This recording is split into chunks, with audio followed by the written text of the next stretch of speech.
Recently I made 31 Halloween crafts in 31 days for the month of October, and these autumn leaf moths were by far the most popular. So get cozy and come craft with me. For this craft you'll need dried leaves. I recommend drying them flat under a heavy book, dried bunny tails, which are a kind of grass, a craft knife, hot glue, and acrylic paint.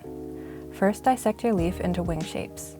I recommend doing this before painting in case your leaf tears. You can just get a new one and you haven't put any work into it yet.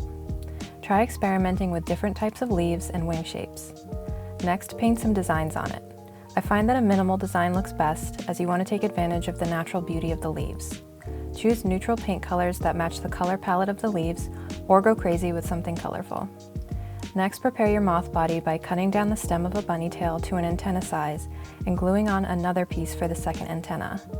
You can find bunny tails at your local florist or in most craft stores.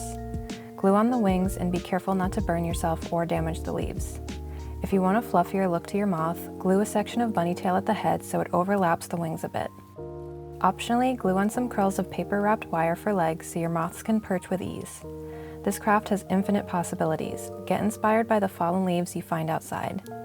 If you enjoy crafting videos like this, be sure to let me know by liking, commenting, and subscribing. Until next time, happy crafting!